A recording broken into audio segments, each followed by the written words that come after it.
To'qqizinchi masala: qaysi atomlarning massalari 1,6 ko'paygan 10⁻20 grammga farq qiladi?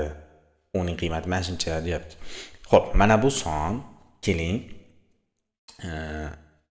qanchaga, ya'ni qancha molga tegishli ekanligini bilib olaylik.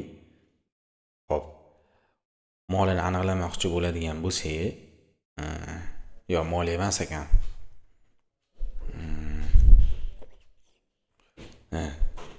Nisbiy massa, nisbiy molekulyar massa aniqlab olishimiz kerak bo'ladi.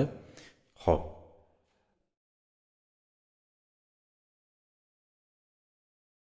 massani U ga bo'lamiz hozir. Demak, massamiz 1,66 ko'paygan 10⁻23 gram. 1,66 ko'paygan 10⁻24 gram.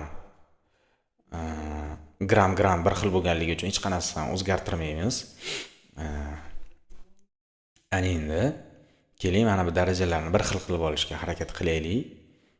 Mana buni 24 qilmoqchi bo'lsam, -24 -23 dan kichkina. Demak, kichraytirsam bu kattalashadi. Virgul bu yoqdan mana bu yoqqa ko'chadi. Demak, virgulni mana bu yoqqa qo'yamiz. 16,6 qilamiz va shuni hisobidan mana bu 4 ga aylanadi. 4. 23imiz 4 ga aylandi mana. Shunda 24, 10⁻24 lar qisqarib ketadi. 16,6 ni 1,66 ga bo'ladigan bo'lsa, 16,6 ni bo'lamiz 1,66 ga barobar shunda 10 chiqadi. Demak, nisbiy atom massalari bir-biridan 10 ga farq qilish kerak. Nisbiy atom massalari bir-biridan 10 ga.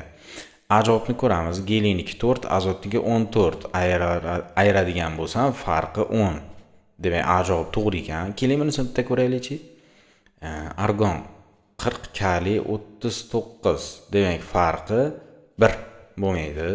Neon bilan kalsiy, neon 20, kalsiy 40, 20 delta.